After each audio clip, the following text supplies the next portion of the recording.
লা লা লা লা লা, লা লা লা লা লা, লা লা লা লা লা, লা লা লা। একেবারে 2-3টা প্যাচ দিয়েছে। কি করব বুঝতে পারছি না। এখান থেকে বেরোতে লাগলে নীলার শাড়ি খুলে যাবে। আমি খুব ভালোভাবে বুঝতে পারছি এগুলো ও নিজের ইচ্ছাতেই করে, না জানি ঘুমের মধ্যে আরো কত কিছুই না করে। আমি নীলার শাড়ির মধ্যে থেকে বের হওয়ার চেষ্টা করছি, কিন্তু বের হতে পারছি না। আমি একটু নাড়াচাড়া করতেই নীলা চোখ খুলল। আমি জানতাম তুমি আমার কাছে আসবেই। এই চুপ কর, আমার মোটেও তোর কাছে আসার কোনো ইচ্ছা নেই। তুই আমাকে তোর শাড়ির মধ্যে প্যাচ দিয়েছিস। ওমা, আমি কোথায় প্যাচ দিলাম? তুমি নিজেই এসেছো, আমি বুঝতে পারছি। এই চুপ, আর একটা কথা বলবি না, আমাকে বের হতে দে। তারপরে নীলা ওর শাড়ি খুলে ফেললো। আমি চুপচাপ বিছানা থেকে উঠে ওয়াশরুমে গেলাম। আমি ফ্রেশ হয়ে আসলাম। তারপরে নীলা ফ্রেশ হতে গেল। একটু পরে নিচে গেলাম ব্রেকফাস্ট করতে। ব্রেকফাস্ট করছি এমন সময় চাচি বলল, এখন তো আর চাচি না, এখন আমার শাশুড়ি আম্মা। ইমন, তুমি তো আর গ্রামে আসো না। আজকে নীলার সাথে গ্রামটা ঘুরে দেখো, ঠিক আছে? আচ্ছা ঠিক আছে। আমি কি ভাইয়ের সাথে যেতে পারি না? অবশ্যই, তুমিও যাবে। একসাথে সবাই গ্রামটা ঘুরে দেখবে। আচ্ছা ঠিক আছে, আমরা এখনই যাব। তারপর ব্রেকফাস্ট শেষ করে আমরা 3জন বেরিয়ে পড়লাম গ্রামটা ঘুরে দেখতে। গ্রাম আমার ভীষণ ভালো লাগে। এখানকার পরিবেশটা কত সুন্দর, কোনো শব্দই নেই। গ্রামের পাশে একটা নদী আছে, নদীর পাশ দিয়ে ঘুরে বেড়াচ্ছি। নদীর সৌন্দর্য অনেক, দুপাশে অনেক কাশফুল। এইভাবে নীলার অত্যাচার আর সকালে বিকেলে গ্রামের সৌন্দর্য দেখে দেখে 2টা দিন কেটে গেল। আজ সকালে আমরা শহরে যাব। সবাই নিজ নিজ রেডি হচ্ছি। সবার কাছ থেকে বিদায় নিয়ে রওনা দিলাম শহরের উদ্দেশ্যে। আমাদের বাসায় পৌঁছাতে পৌঁছাতে দুপুর পেরিয়ে গেল। বাসায় এসে ফ্রেশ হয়ে নিলাম। আম্মু লাঞ্চ করার জন্য ডাকলো, কিন্তু লাঞ্চ করলাম না, অনেক টায়ার্ড। তাই সরাসরি রুমে গিয়ে ঘুমিয়ে পড়লাম। বিকেলের দিকে ঘুম ভাঙলো। ঘুম ভাঙতে দেখলাম আমার পাশে নীলা ঘুমিয়ে আছে। আমি উঠে ফ্রেশ হয়ে নিলাম। তারপরে বাইক নিয়ে বেরিয়ে পড়লাম। অনেক দিন থেকে বন্ধুদের সাথে আড্ডা দেওয়া হয়নি। আমি বাজারে পৌঁছালাম। বাড়ি থেকে বের হওয়ার সময় সবাইকে ফোন দিয়ে চলে আসতে বলেছি, কিন্তু এখনো কেউই আসেনি। কিছুক্ষণ অপেক্ষা করার পর আশিক আসলো। কি খবর, কেমন আছিস? এই তো ভালো আছি। তুই কেমন আছিস? বিয়ে করে তো আমাদের ভুলে গেলি। আরে না, তোদের সবাইকে খুব মিস করি। ও আচ্ছা, ভাবির কি খবর, কেমন আছে? হ্যাঁ ভালো আছে।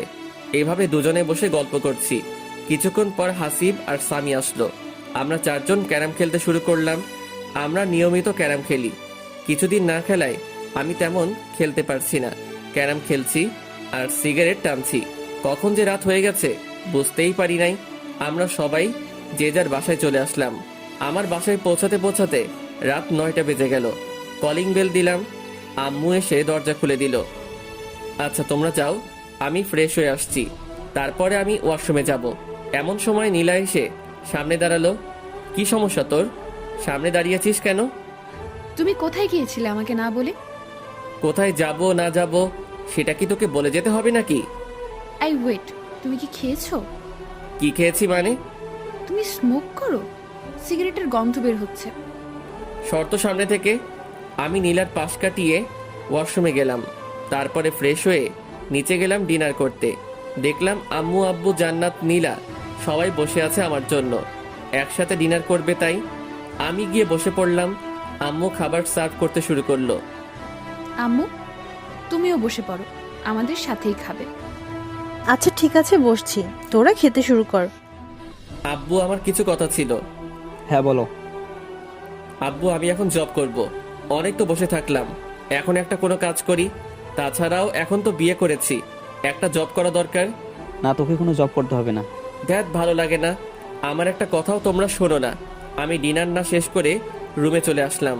নীলার কাছ থেকে বাঁচার একটা বুদ্ধি পেলাম। এটাও আব্বু বন্ধ করে দিল।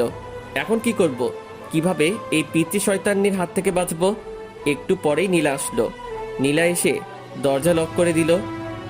এই তোমার সমস্যা কি? কোনো সমস্যা নেই। বলো বলছি। এই শোন, মাথা এমনিতেই গরম হয়ে আছে, আর রাগিয়ে দিস না বলছি। আমি বুঝতে পেরেছি তুমি আমার হাত থেকে বাঁচার জন্য বাইরে জব করতে যেতে চাচ্ছ। একটা কথা শুনে রাখো, আমার হাত থেকে তোমার নিস্তার নেই। তুমি যেখানেই যাও আমি সব সময় তোমার পাশে থাকবো। তুই আসলেই একটু বেশি কথা বলিস। বেশি দেখছোটা কি? এখন দেখবে। মানে কি বলছিস? মানে তুমি স্মোক করো, এখন আমি সরাসরি আম্মুকে বলে দিব। তুই দেখেছিস আমি স্মোক করি? দেখি নাই, তবে গন্ধ পেয়েছি। এখনই আমি আম্মুকে বলছি। এই বলে নীলা বাইরের দিকে যেতে লাগলো। আমি ওর হাতটা ধরলাম। এই, আম্মুকে বলিস না প্লিজ। এর আগে আম্মু অনেক বকাবকি করেছিল, এমনকি আমাকে চর মেরেছিল। আচ্ছা বলবো না, আমার কয়েকটা শর্ত আছে, এগুলো শুনলে আমি আর আম্মুকে বলবো না। কি শর্ত? শর্তগুলো মানতে হবে কিন্তু, না হলে আমি সরাসরি আম্মুর কাছে যাব আর গিয়ে বলবো আম্মু তোমার ছেলে আমাকে মেরেছে, আমার সাথে খারাপ ব্যবহার করেছে এবং সিগারেট খেয়েছে। আচ্ছা কি শর্ত বল। আমার সাথে ভালো করে কথা বলতে হবে, মানে তুমি করে কথা বলতে হবে। এসব তুই চলবে না, আমি যা বলবো সেগুলো তোমাকে শুনতে হবে। কখনোই পারবো না। ওকে, তাহলে যাই আম্মুর কাছে, গিয়ে বলি তার ছেলে সিগারেট টানার গল্প। না বলিস না। তাহলে আমার কথা শুনতে হবে। আচ্ছা ঠিক আছে, শুনবো। থ্যাংক ইউ, এ বলে একটা কিস বসিয়ে দিল। আমি শুধু মাথা নিচু করে থাকলাম, কিছুই করতে পারছি না। আবার একটা বুদ্ধি বের করতে হবে। আই কি ভাবছো? না কিছু না। ওকে, তাহলে এখন আমাকে একবার জড়িয়ে ধরো। পারবো না, সর। দুইটা অপরাধ করলে। দুইটা মানে? এক, আবার তুই করে কথা বলছো, আর দুই, আমার কথা শোনো নাই। আচ্ছা তুমি করে না বললে হয় না? না হয় না, জড়িয়ে ধরো বলছি। কি আর করব, ইচ্ছা না থাকা সত্ত্বেও নীলাকে হালকা করে জড়িয়ে ধরলাম। নীলা মুচকি হাসলো আর আমাকে শক্ত করে জড়িয়ে ধরলো। নীলা প্লিজ, তুমি আমার কাছ থেকে স্বামীর অধিকার চেও না। আচ্ছা চাইবো না, সময় হলে তুমি এমনিতেই দিবে। আচ্ছা ঠিক আছে, এখন ঘুমাই তাহলে। ঠিক আছে চলো। আজ অন্যদিকে তাকিয়ে ঘুমানোর আগেই নীলা আমাকে সামনাসামনি জড়িয়ে ধরলো। কি করব কিছুই বুঝতে পারছি না। আস্তে আস্তে এই পিচ্চি মেয়েটার মায়ায় পড়ে যাচ্ছি। নীলার প্রতি কি আমার বেশি অন্যায় করা হচ্ছে না? আমি কি ওকে আপন করে নেব? না, কি সব ভাবছি। ও তো আমার চাচাতো বোন। চাচাতো বোন কি আর বউ হয়? আই তুমি কি ভাবছো গো? না কিছু না। বলো বলছি। না তেমন কিছু না। আমার একটা গার্লফ্রেন্ড আছে, ওকে নিয়ে ভাবছি। সত্যি বলছো? হ্যাঁ। তুমি না এখন বিয়ে করেছো? তোমার গার্লফ্রেন্ড থাক বা না থাক, সবকিছু ভুলে যাও। কখনোই পারবো না। এর জন্য তুমি আমাকে আপন করে নিচ্ছ না? হ্যাঁ, নীলা আমাকে ছেড়ে দিল, মনে হয় কষ্ট পেয়েছে। পাক, একটু একটু কষ্ট পেলে আমাকে ছেড়ে চলে যাবে, আর তখনই আমার শান্তি হবে। এই পিচির জ্বালা আমার একদম সহ্য হয় না। তারপরে এটা সেটা ভাবতে ভাবতে ঘুমিয়ে পড়লাম। সকালে ঘুম থেকে উঠে দেখি নীলা আমার পাশে নেই। আজ একটু অবাক হলাম। প্রতিদিন ঘুম থেকে উঠে পিচ্চি যেরকম জ্বালা সহ্য করি, আজকে বেঁচে গেলাম। ব্যাপারটা কি? দেখলাম পিচ্চি গোসল করে বেরিয়ে আসছে, ভেজা চুল নিয়ে। ঘুম থেকে উঠে পড়েছো, যাও গোসল করে আসো। আমার এত সকালে গোসল করতে ভালো লাগে না। দেখো, তুমি যদি সকালে গোসল না করো তাহলে আম্মু ভাববে আমাদের মধ্যে কোনো সম্পর্ক হয়নি, আর তখন তারা অনেক কষ্ট পাবে। তার চেয়ে বরং তুমি গোসল করে আসো। তুই এত কিছু বুঝিস কিভাবে? আবার তুই করে বলছো? ও সরি সরি, তুমি আসলে একটা পিচ্চি। তারপরে আমি ওয়াশরুমে গিয়ে শাওয়ার নিলাম। গোসল শেষ করে রুমে আসতে দেখলাম নীলা চিরুনি করছে। নিচে চলো, আম্মু খাওয়ার জন্য ডাকতে এসেছিল। চল। I stop. আমি তোর থেকে বয়সে ছোট হলে কি হবে? আমি তোর বড় ভাবি, তুই আমাকে রেসপেক্ট দিয়ে কথা বলবি। চলো। তারপর নিচে গিয়ে ব্রেকফাস্ট করতে শুরু করলাম। এমন তুই আজকে নীলিমাকে তোদের কলেজে ভর্তি করে দে, আমি প্রিন্সিপালের সাথে কথা বলছি। তাহলে ভালোই হবে, বাড়ি 3 জন একসাথে কলেজে যাবে। কিছুই বললাম না, কারণ আমি আব্বুর কথার উপর দিয়ে কিছু বলি না। ব্রেকফাস্ট শেষ করে রুমে গিয়ে ভার্সিটিতে যাওয়ার জন্য রেডি হলাম। নীলাও আসলো, রেডি হচ্ছে। ও আজকে কলেজে ভর্তি হবে। রাতে যে কথা বললাম, ওর তো মন খারাপ হয়েছিল। এখন কলেজে ভর্তি হওয়ার কথা শুনে একটু হাসি খুশি লাগছে। আমি বাইরে গিয়ে বাইক নিয়ে দাঁড়িয়ে আছি। এদিকে জান্নাতের আর নীলার আসার কোনো নামগন্ধই নেই। অনেকক্ষণ হয়ে গেল, এখনো আসছে না। আমি ওদেরকে ডাকতে গেলাম, যেতেই দেখি ওরা বেরিয়ে আসছে। এতক্ষণ সময় লাগে নাকি? না আসলে ভাবি আজকে কলেজে প্রথম যাচ্ছে, তার জন্য একটু সাজিয়ে দিচ্ছিলাম আর কি। তাই না নীলু ভাবি? তোদের লেকচার বন্ধ করে বাইকে উঠবি নাকি আমি যাব? এই না, উঠছি। আগে নীলা উঠলো, তারপরে জান্নাত উঠলো। আমি বাইক স্টার্ট দিয়ে ভার্সিটির দিকে যেতে লাগলাম। কেমন লজ্জা লজ্জা লাগছে, নিজের বউকে নিয়ে ভার্সিটিতে যাচ্ছি, তাও আবার পিচ্ছি। কেমনটা লাগে? ভার্সিটিতে পৌঁছে বাইকটা পার্ক করে আমি নীলাকে নিয়ে প্রিন্সিপালের রুমের দিকে যাচ্ছি। সবাই আমাদের দিকে তাকিয়ে আছে। এই, সবাই আমাদের দিকে তাকিয়ে আছে কেন? তোর মতো একটা পিচ্ছি মেয়ে ভার্সিটিতে এসেছে, তাই সবাই তাকিয়ে আছে। নীলা কোনো কথা বলল না। আমি সরাসরি প্রিন্সিপালের রুমে গেলাম। আসসালামু আলাইকুম, আসতে পারি স্যার? ওয়ালাইকুম আসসালাম। আরে ইমন জি, এসো এসো, ভেতরে এসে বসো। জি ধন্যবাদ স্যার। তা হানিমুন বাদে এখনই ভার্সিটিতে আসতে হলো? আমি আর নীলা দুজনে মাথা নিচু করলাম। আমার মতো নীলা হয়তো লজ্জা পেয়েছে। আরে লজ্জার কিছু নেই, বিয়ে করেছো তো কি হয়েছে, বিয়ে তো করতেই হবে তাই না? হ্যাঁ স্যার। এই যে ছাত্রের বউ ছাত্রী, নাম কি তোমার?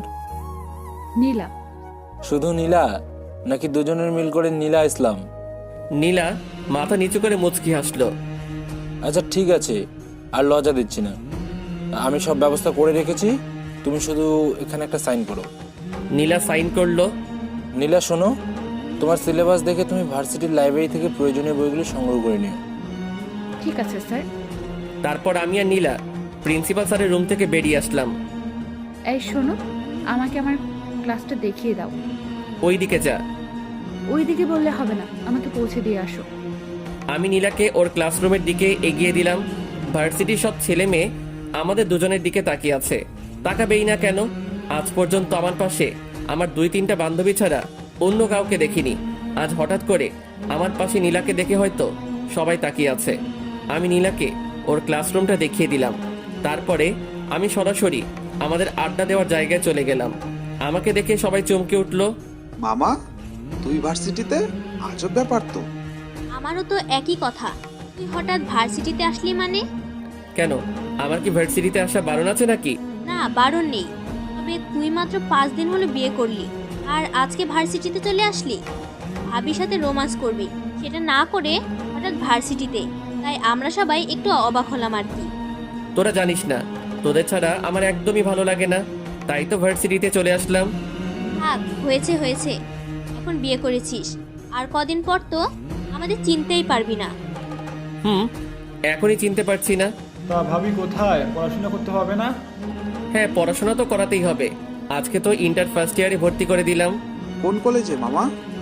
এই ইমনের বউ, ইমন যে কলেজে ইচ্ছা ভর্তি করে দেবে, তোর এত জানা দরকার কি?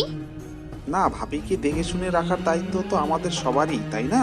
তোকে এত দায়িত্ব বহন করা লাগবে না, এখন নিজের জন্য কাউকে খোঁজে নে। আমার ভাগ্যে মনে হয় কেউ নেই। আমরা সবাই এভাবে কিছুক্ষণ আড্ডা দেওয়ার পর ক্লাস করতে গেলাম।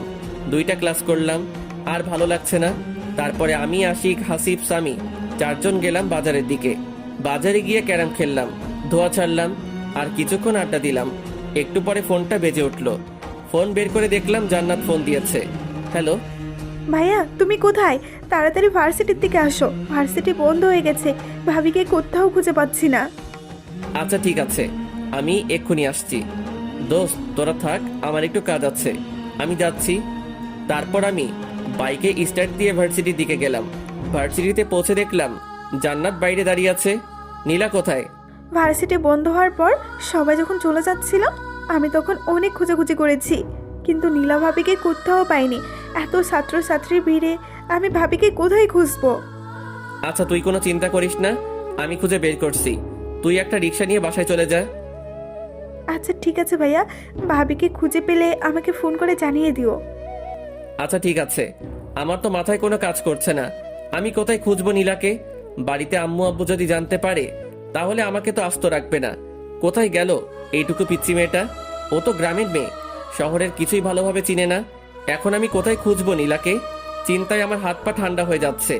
ভার্সিটির এদিক ওদিকে একটু খোঁজাখুঁজি করলাম, কিন্তু নীলাকে দেখতে পেলাম না।